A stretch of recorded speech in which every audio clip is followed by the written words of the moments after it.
All right, everybody, we're back at LifeQuest Facebook and Instagram Live. How's everybody doing today? Thanks again for the feedback that everybody has given me over the last couple of days as we've talked about squats, deadlifts, different various exercises coming up in the future that we're going to be doing. But everybody, just keep giving me your feedback on what you would like for me to talk about, and in a little bit I'm going to tell you what I'm going to talk about next week. However, as I promised, I said we're going to do something on the keto diet. And keto diet, for the most part, has come up over the last 1 to 2 years and has gained popularity. And the essence of what the keto diet is a drawback to what Atkins was about 15 to 20 years ago, where he advocated a very low, if no carbohydrate intake, higher fat intake, in the theory that the less carbs that are in the body, the more fat is going to be burned and utilized. All right, now, part of this is opinions are going to vary, and medical opinions vary just as much as political opinions. I'm here to tell you. And you're going to get a different opinion from a different trainer, a different doctor. But what I'm about to give you are basic facts on structure and elements of both carbohydrates and fats. I'm not going to talk about the proteins because that's a whole other animal. So we go back to the fat utilization with the absence of carbohydrates. However, the thing is, number one, you cannot utilize any macronutrient, fat, protein, carbohydrate in isolation. They all have to combine in the presence of oxygen to be able to work. So nothing works in isolation unless you do one thing. You hold your breath, then you are sure to burn carbohydrate fuel. Now also consider this, hydrogen ions. Hydrogen is in pretty much everything. And the more hydrogen you have in a substrate, the more dense it's going to be, and the harder it is going to be to cut through that. So, next thing, carbohydrates. A gram of carbohydrates are 4 calories, a gram of protein are 4 calories, a gram of fat is 9 calories. Keep that math in mind as we do that. Okay, so with that being said, I'm going to go back to the hydrogen structure of carbohydrate, hydrogen structure of fat. Now, I brought up this piece of paper, and if you can see right here, and again, it's on Facebook Live, it's backwards. So everybody dyslexic and satanic, you'll be able to read this backwards. But we're going to talk about the basic structure of a carbohydrate or a glucose molecule.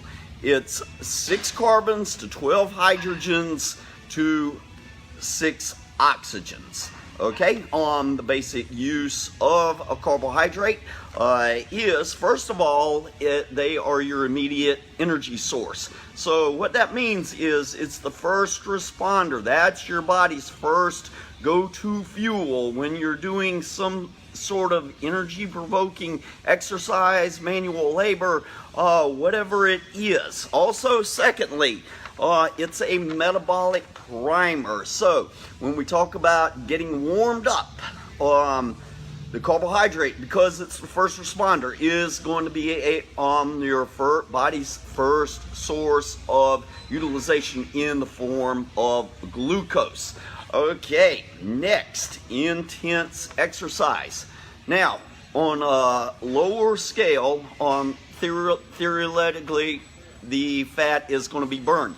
But to do high intensity exercises, that means like a heavy weight exercise, sprinting, anything that is considered anaerobic, 99% of what the fuel is going to be carbohydrates. Now the next thing is, and this is always a sensitive subject with me, CNS fuel or central nervous system fuel.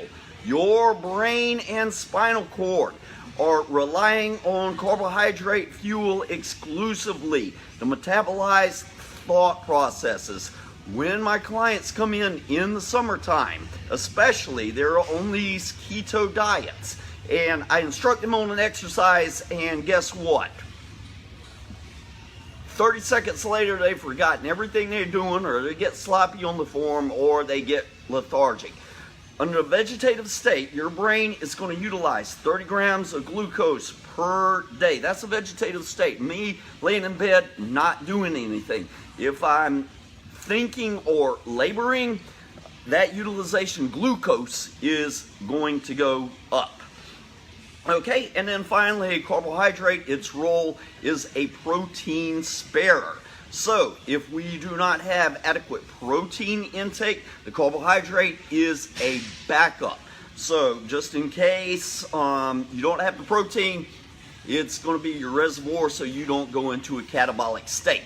Okay, so we've broken down the glucose molecule. Now, let's go down to the fat molecule. As you see, 57 carbons, hydrogens, 110 versus 12, and then 6 oxygens. And the fat, let me break this down. This is a lipid molecule, or triglyceride, and what it does is it's an energy utilization depending on the fatty acids that's in the body, which, here's the term, may or may not be released from the triglyceride in fat storage as free fatty acids bound to blood.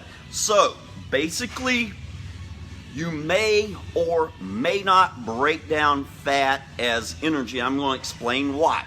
Keep in consideration the hydrogen ion situation, and the more dense the substance, the more hydrogens it's going to have. It's like taking this rubbery ball right here that bounces, doesn't weigh anything, or taking this medicine ball, okay, and I can drop it, it just hit the floor, it did not bounce.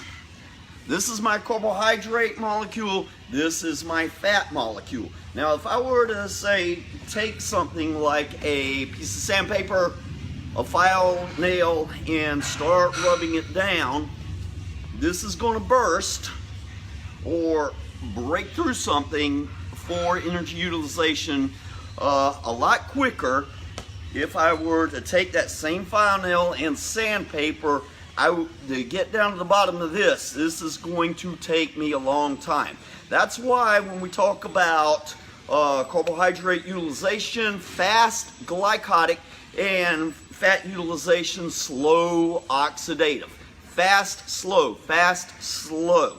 So you're understanding that the fat, no matter the intake, is going to be a lot slower burning. Okay, with that being said, and I know I'm kind of going more into athletic nutrition than general nutrition, but even though a lot of people are not athletes, they're still very active people, very physically. And again, with summer coming up, the heat utilization, you're going to burn that brain glucose a lot faster. Now, I understand in diabetic situations, what they're trying to do is minimize the glucose, because type 2 diabetics usually do not have that ability to metabolize the glucose like other people would. But again, that's usually under medical professional, and you would want to seek the advice of a diabetic specialist physician who would be able to tell you that. Now, also keep in mind, fat utilization, fat. First of all, I'm going to go back to carbohydrate. There's the root word, carb, which is short for carbon. We talked about the carbons in the carbohydrate. And then we're going to talk about hydrate, hydration. A lot of water within the carbohydrate. Your body needs water. You are 70-75% water mammal.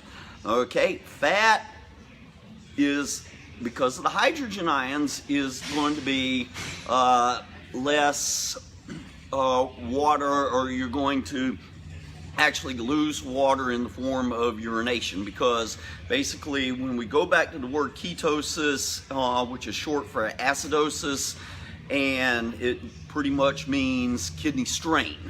And when you're straining your kidneys, you don't have water coming in, and remember, the kidneys are your last source of filtration before it hits the bladder. And no water, you're going to strain and get kidney stones. Okay, so please keep that in mind. And if you don't believe me, here's what I would suggest you do. Take a piece of toast, hang it to your clothes hanger. Take a piece of fat, a Chinese chicken or something, and hang it to your clothes hanger.